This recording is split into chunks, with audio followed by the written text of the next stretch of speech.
Hi guys, Tiffany Robinson here from Beyond RCM Revenue Cycle Management here in New York State. Okay, so I know it's been a minute, right? So in my last video, part 3, I was supposed to be putting out our final video, which is the video that I'm doing today, which is titled Certification and Beyond.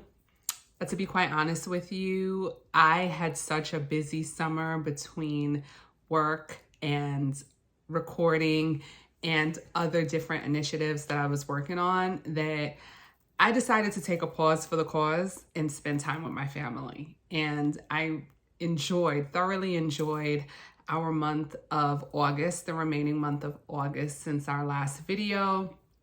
I took some downtime and now I'm back. I'm back on the last day of summer, the last official day of summer here in New York State, to launch the last episode of our summer series. And before I get into our topic today, just a couple things that I want to say.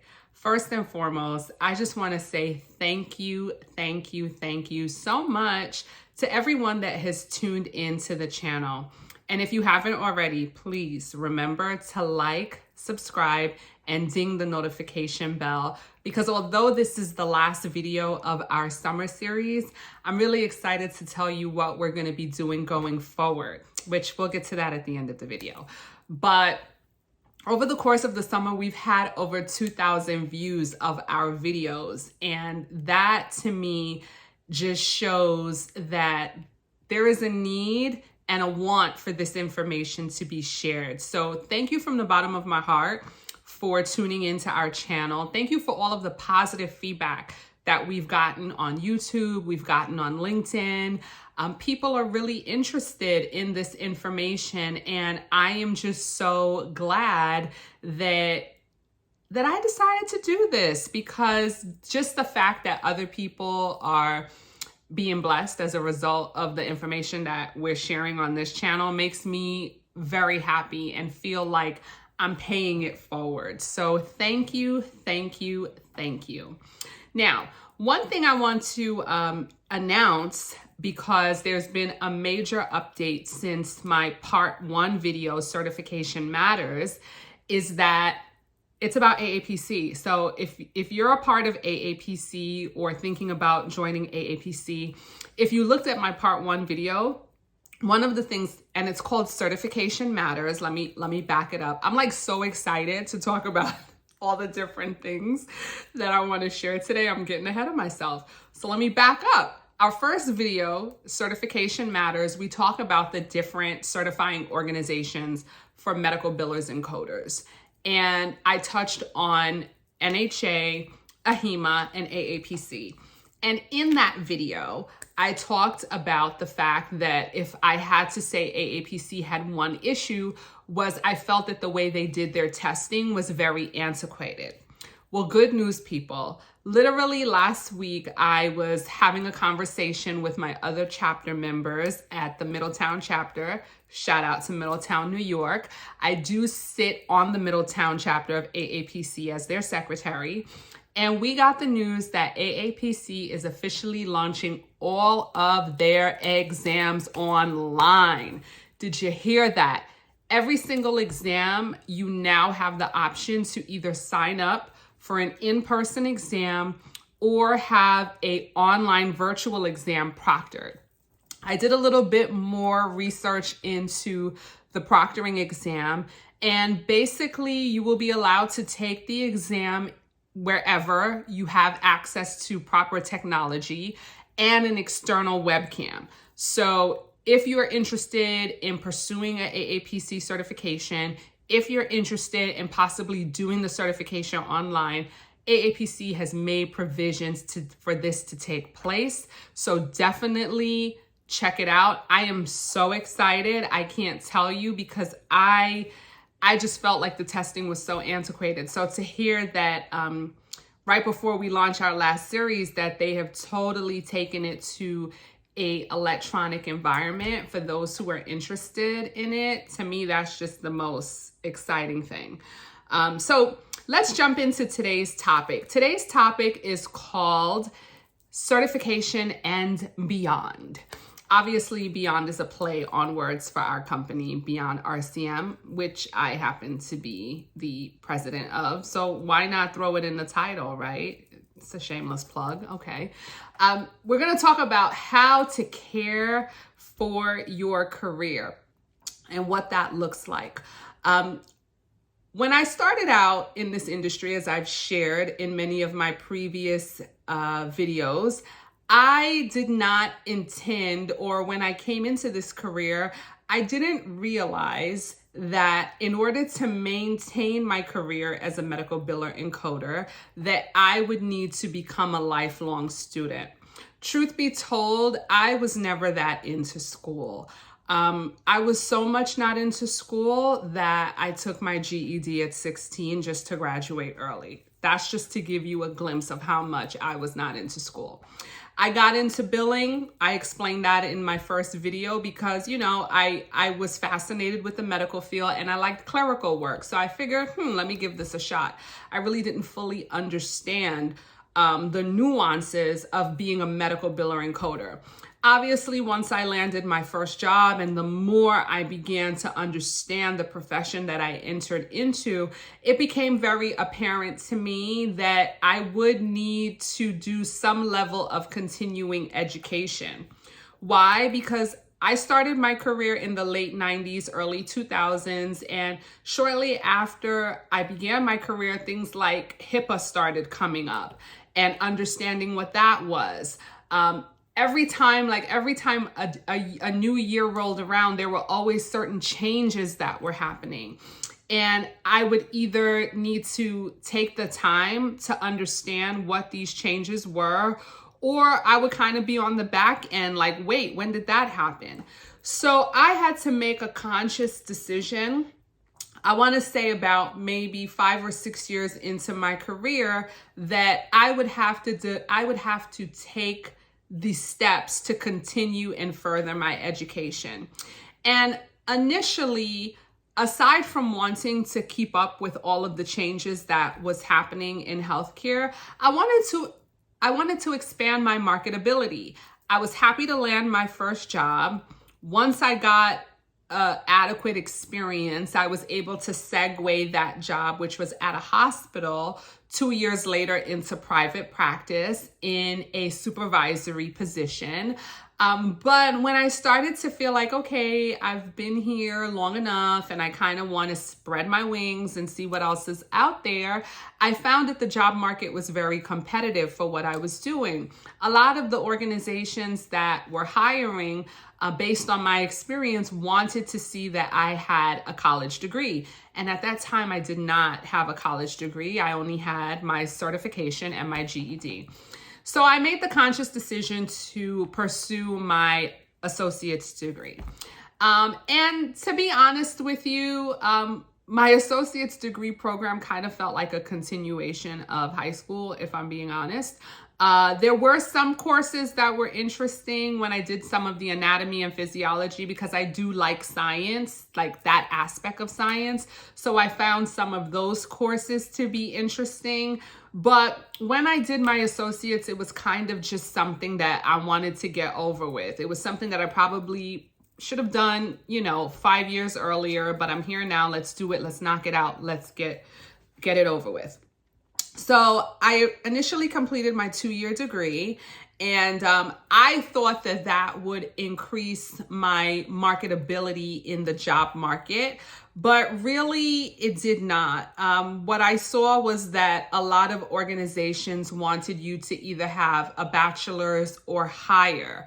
And by this time, when I started realizing, okay, I have the associates, that's great, but they really, even though I have this experience, they really want to see that I have a bachelor's, because if I don't, then they're going to use that as leverage to not pay me what I deserve. Now, side note, realistically speaking, I've had conversations at this point in my career with people who had bachelor's and master's degrees. They really weren't that much smarter than me. But the industry dictated that if I wanted to apply for certain positions, I would need to at least have a 4-year degree or better. So I made the decision to go back to school and do my undergrad. Around the same time that I made the decision to do my undergrad, I started getting the entrepreneur bug. I started being asked to collaborate on different projects outside of work for medical providers who needed help with different issues. And I began to feel like, hey, I really feel like I can grow a business from this. And right around the time that I started my undergrad program, I started the path of what would now be Beyond RCM Revenue Cycle Management. I found my entire journey of doing my undergrad degree very fascinating. The reason that I found it very fascinating was there were a lot of courses that was geared towards strategy, planning, building a business, marketing. And those were all things that I was experiencing in real time as I was growing this business. So unlike my associate's degree, which I kind of felt like, let's just go in and get this over with. When I did my undergrad degree, there were literally things that I would take from what I was learning and test it and apply it to this company that I was growing. And I found that to be completely exciting. Once I finished my undergrad degree, my business began to pick up at the same time. And I want to say within about a year of graduating, I was able to leave the part-time job that I was working at the time, because at one point I had to work part-time for an organization. Shout out to that organization, Public Health Solutions.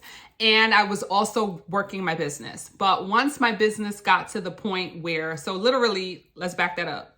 Working part-time, growing a business, going to school. And we're not even talking about being a wife and a mom. There was a lot going on back then.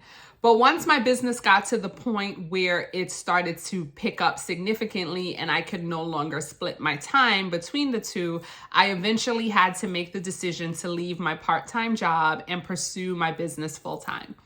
And, that first 1.5 to 2 years was very scary because I had to learn to do more with less. With the understanding of if I keep chipping away at this, eventually it's going to pay off. And eventually the business did become financially sustainable. It did become profitable. And I've been pretty much working as the owner and a consultant, the head consultant of this organization ever since. Now, when it comes to caring for my career, I have contemplated with the idea of going back to school and doing my master's. However, every time I say, okay, I'm going to do a program, I can't quite bring myself there. And I'm going to be very honest, and I am not saying this in any way to be cocky, but there are people with masters and PhDs in this industry that don't know as much as I do. My career has been able to thrive as a result of several different factors. I definitely think that the undergrad degree for me, and I'm just speaking for myself, everyone's journey is different. I definitely think the undergrad degree for me was necessary because it helped me build the foundation of this business that I am privileged to be able to lead today. However, I find more value at this point in my career in doing continuing education in areas that help to sustain my career. Areas like healthcare law. I did a 9-month program with Mitchell Hamlin School of Law to better understand healthcare law and compliance. I've done certification programs with AHIMA. I've done certification programs with AAPC. I find these programs to be more beneficial because they address a lot of the here and now issues that are relevant to my career. The other component that has made me very successful in my career is obviously my experience, being exposed to it, getting on the phone, rolling my sleeves up, having to be exposed to all these different problems that we have to solve. Experience is one of the greatest teachers. You can't put a price on it. So in addition to my formal education during my undergrad, in addition to my certifications that I take on a continual basis, I'm always attending webinars, trainings, because I always want to be relevant as long as I am actively working in this career. But also my experience has played a vital role in me being able to stay current, stay sharp, and remain an asset in the industry to the organizations that we work with. So for me, when I think about getting an MBA, to be honest with you, I would probably get an MBA in theology faster than I would get an MBA in what I'm currently doing, because I don't feel that it will enhance what I'm doing in any capacity. Will I learn something new? Absolutely. No doubt about it. When you open a book, you learn new things. That's just a given. But will it help me make more money, get further along in my career? Not at this point in the game. So for me, at this point, if I were to pursue a master's or a PhD, it likely would not be in this profession. As far as this profession goes, I find much more value in doing continuing education courses, in doing certifications that are relevant to, the evolving of this industry. I place more value there. And it's not to knock anyone that has gone the route of getting a master's or a PhD. Kudos to you for doing that. I'm bowing down, so I'm not a hater by any means. But the whole purpose of this video is that is not the only way for you to grow in a career as a medical biller and coder. You will need to care for your career. You will need to commit to being a lifelong learner. Becoming a medical biller and coder is not just, I'm going to go take this certificate and that's going to be the end of it. There will be maintenance involved, but that maintenance is going to look very different depending on who you are. If your goal is to ultimately be an entrepreneur, a lot of the clients are not going to really care that you got a master's. They're going to care that you, for the most part, are certified. You have a proven track record, and you can get them the desired outcomes that they need for their organization.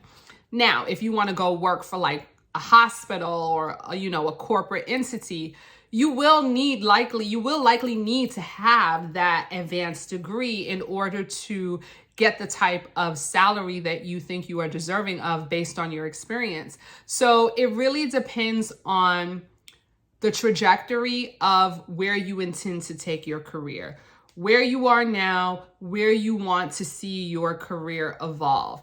And ultimately, based on that, that will be a pretty good indication of what career path or what educational path rather you will need to take in order to accomplish those desired outcomes. So that's it. This has been our 4-episode series, Medical Billing and Coding for Newbies. We've taken you through certification matters. We've taken you through breaking into the industry. We've taken you through medical billing versus medical coding. And now today you have the crescendo, which is caring for your career, certification and beyond. No matter what path you take, I do want to stress that it is important to commit to lifelong learning. You won't be able to be a successful MBC if you do not enter this industry with a desire to always learn. I really hope that you have found these 4 episodes extremely beneficial. I pray that they help you make the right decisions as you chart your career path. It has been such an honor and privilege to do these videos, and I am happy to say that coming up in the fall, we will be switching over to a different format, which will be the bi-weekly RCM Roundup, where basically we'll be talking about any new changes that occur within a 2-week period as it relates to the revenue cycle management industry. So similar to what we announced today with AAPC moving their exams over to electronic format for those who want it, those are the type of topics that we're going to be sharing on the bi-weekly RCM Roundup. So I want to thank you so much from the bottom of my heart for joining us on this amazing journey.